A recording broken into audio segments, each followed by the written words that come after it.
بسم الله الرحمن الرحيم نحمده ونصلي ونسلم على رسوله الكريم أما بعد. گرامی قدر علماء کرام، حضرت ڈاکٹر احمد علی سراج صاحب، حضرت قاری غلام یاسین صدیقی صاحب، مفتی ارشاد صاحب، مفتی محمد عمیر صاحب، کیلانی صاحب، دیگر معززین، السلام علیکم ورحمۃ اللہ وبرکاتہ۔ ابھی ڈاکٹر مولانا قاری غلام یاسین صدیقی صاحب نے بتایا کہ یہ قدیم مدرسہ ہے اس علاقے کا، یہاں حضرت مفتی محمود صاحب بھی تشریف لا چکے ہیں، کئی بار حضرت مولانا فضل الرحمان بھی تشریف لائے، اور الحمدللہ حضرت مفتی عمیر صاحب یہاں سے انتخابات بھی لڑتے ہیں۔ اللہ تعالیٰ ان کو کامیابی عطا کرے، اور اللہ تعالیٰ کامیابی کے بعد ان کو اہل علاقے کی خدمت اور اسلام کی خدمت کی توفیق بھی دے۔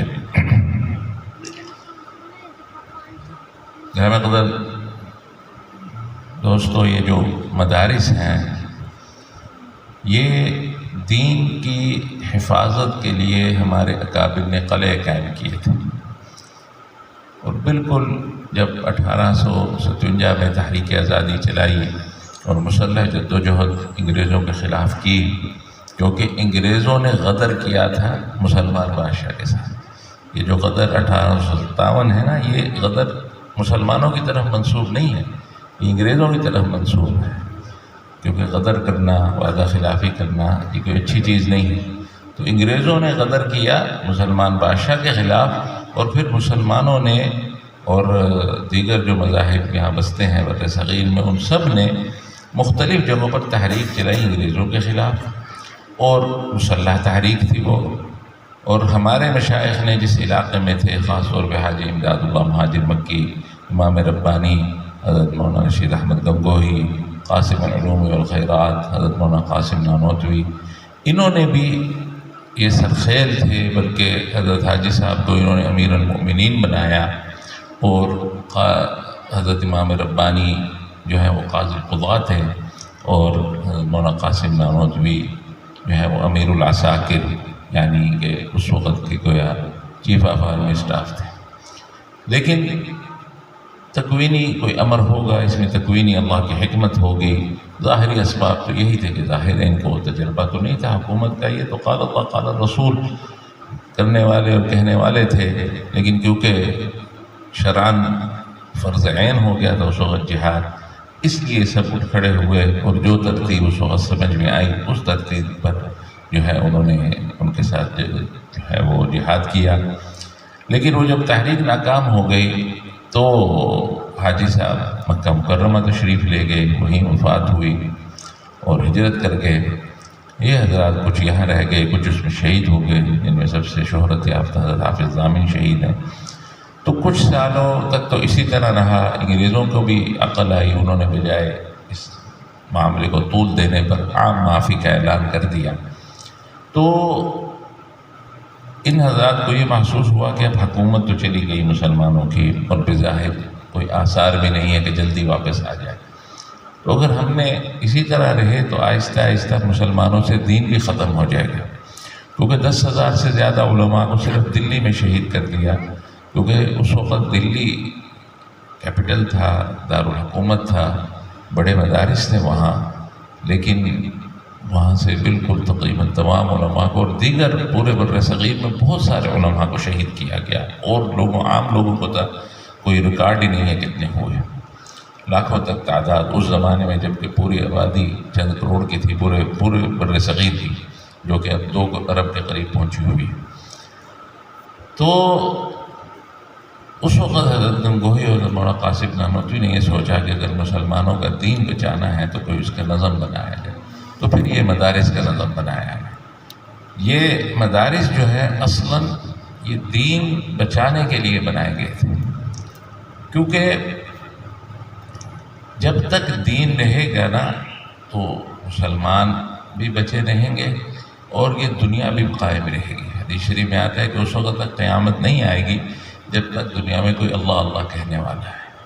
تو اس کا یہی شرح حدیث فرماتے ہیں کہ جب تک دین ہے تو یہ دنیاوی قائم ہے، بلکہ جس حدیث میں وہ طالب علموں کے لیے اور علماء کے لیے وہ فضیلت آئی ہے کہ ان کے لیے مچھلیاں بھی دعا کرتی ہیں اور کیڑے مکوڑے بھی دعا کرتے ہیں، تو حضرت مولانا الیاس کاندھلوی بانی جماعت تبلیغ فرمایا کرتے تھے کہ اس کی وجہ یہ ہے کہ یہ دنیا کا وجود دین پر ہے، تو اور دین کا وجود جو ہے نا وہ علم پر ہے، کیونکہ دین وہی ہے جو صحیح علم سے آئے، کیونکہ حضور صلی اللہ علیہ وسلم سے جو ہمیں علم آیا ہے، اسی لیے حضور صلی اللہ علیہ وسلم نے فرمایا العلماء ورثۃ الانبیاء، کہ جو علماء ہیں یہ انبیاء کے وارث ہیں، کیونکہ جو اللہ کا دین ہے کس چیز میں وارث ہے؟ ان کو پیسہ ملا ہے؟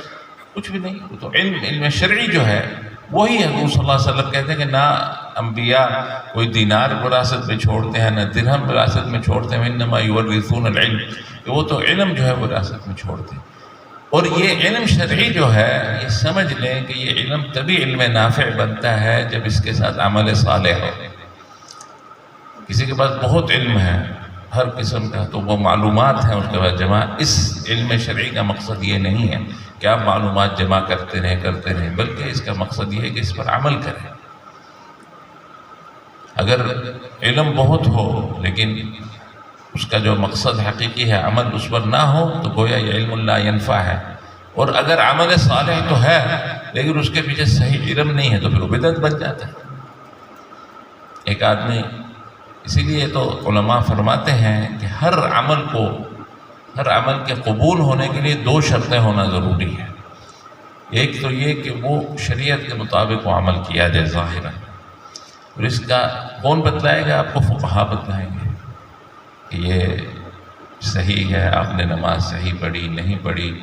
اگر اپنی عقل سے کوئی چلے، مثلا نماز کے بارے میں آتا ہے حضور صلی اللہ علیہ وسلم فرماتے ہیں کہ بندہ جو ہے اپنے رب کے سب سے قریب کب ہوتا ہے؟ جب سجدے میں ہو۔ حدیث میں آتا ہے، صحیح حدیث، کہ سجدے میں جو ہے نا بندہ اس رب کے سب سے قریب ہوتا ہے۔ اب کوئی بندہ کہے کہ میں تکبیر تحریمہ سے کیوں شروع کروں نماز، جبکہ قریب اقرب ترین حالت جو ہے اللہ کے ہاں وہ سجدے میں سجدے سے شروع آج کرتا ہوں نماز، اس کی نماز قبول ہوگی؟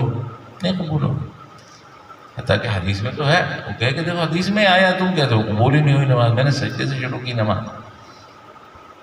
اسی طرح دوسری چیزیں، کوئی کہے میں روزہ مغرب تک نہیں رکھوں گا، میں عشاء تک روزہ رکھوں گا، اس کو اس کا گناہ ملے گا یا ثواب ملے گا؟ گناہ ملے گا اگر مغرب سے آگے لے کر جائے گا روزہ۔ مکروہ تحریمی ہے، گناہ، مکروہ تحریمی گناہ ہوتا ہے، اگرچہ صغیرہ گناہ ہوتا ہے۔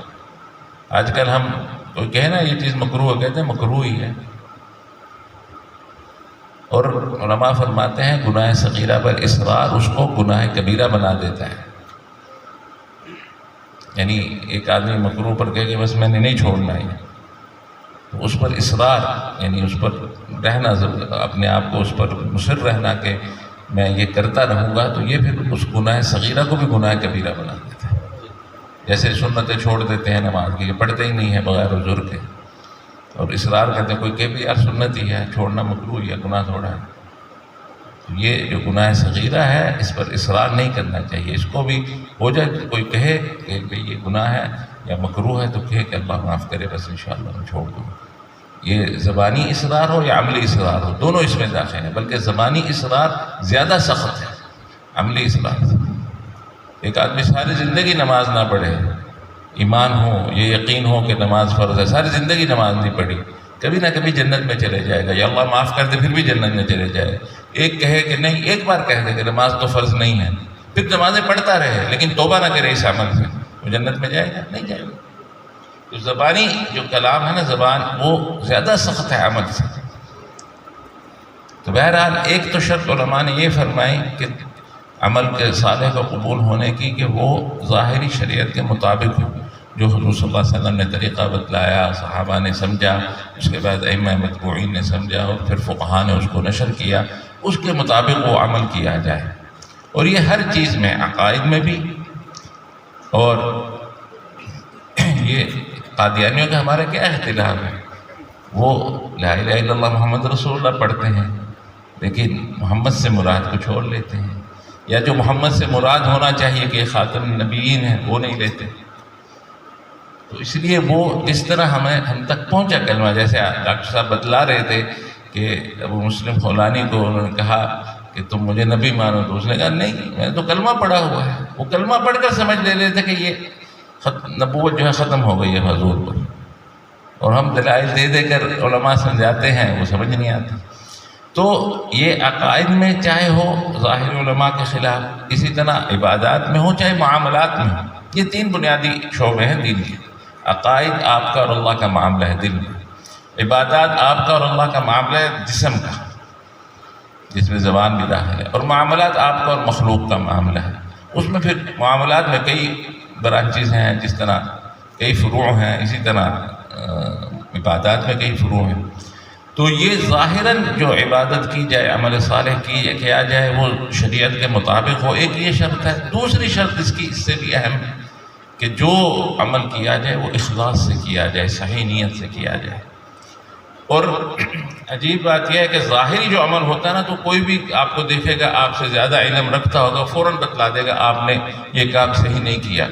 ہمارے ہاں حج میں اکثر ہوتا ہے، لوگ طواف کرنے جاتے ہیں، وہ استباع کیا ہوتا ہے کہ گائے کندھا کھول کے طواف کرتے ہیں نا عمرے کا، اور صحیح میں وہ اس کا حکم وہاں تک کیا جہاں تک طواف پورا ہو۔ طواف کے آخری جب آپ نے 8واں جب استلام کرتے ہیں تو بس پھر کھول کے آپ کندھے کو چھپا لیں۔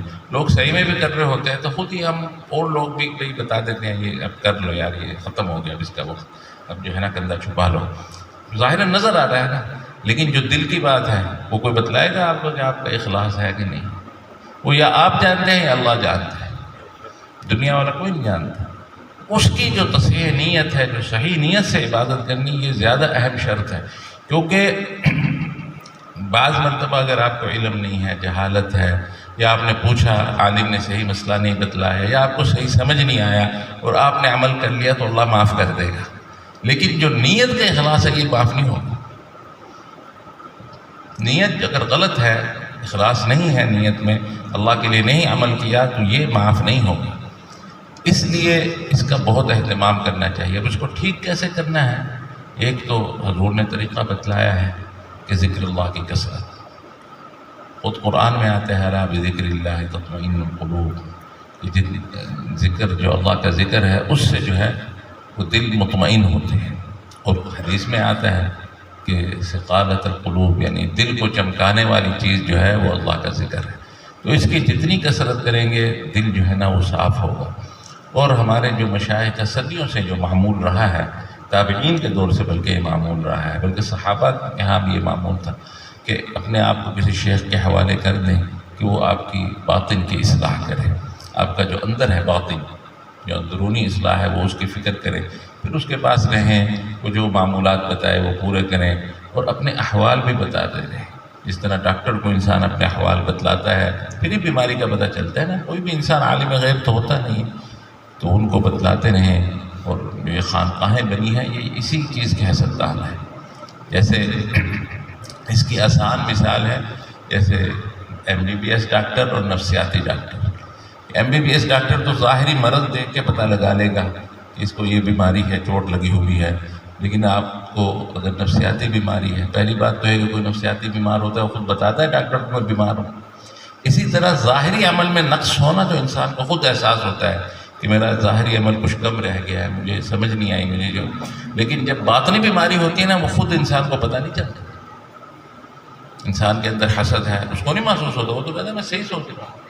انسان کے اندر تکبر ہے، اسے محسوس نہیں ہوتا، لیکن جب وہ ڈاکٹر کے پاس جائے گا، جس طرح نفسیاتی بیمار ہے، جب وہ نفسیاتی ڈاکٹر کے پاس جائے تو پھر پتہ چلتا ہے۔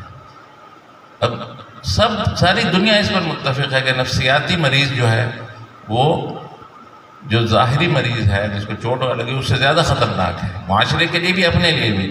لیکن لوگ عزت کسے دیتے ہیں؟ MBBS ڈاکٹر کو۔ یہی حالت کیا ہے، عالم کی اپنی عزت ہے لیکن اہمیت جو شیخ ہے اس کی ہے، کیونکہ اس نے جو آپ نے ظاہری عمل کیا وہ اس کا قبول کا سبب ہے، اور یہ اللہ نے دی ہے عزت، اللہ کے رسول نے دی ہے، وہ اپنی جگہ ہے، اہمیت اپنی جگہ رہتی ہے۔ اور اگر کوئی عالم بھی ہو، جیسے قاری صاحب ہے، ڈاکٹر صاحب ہے، عالم بھی ہے، اور خلیفہ مجاز کا یہی مطلب ہوتا ہے کہ مشائخ نے ان کو اجازت دی کہ آپ اگلے کو بھی اصلاح کر سکتے ہیں، تو یہ پھر سونے پہ سہاگا ہوتے ہیں۔ تو ہمیں اللہ تعالیٰ توفیق دے کہ ہم یہ دونوں چیزیں کی اپنی فکر کر لیں، بس ہر عمل کے بارے میں یہ سوچ لیں کہ یا کیا شریعت کے مطابق ہے میرا عمل،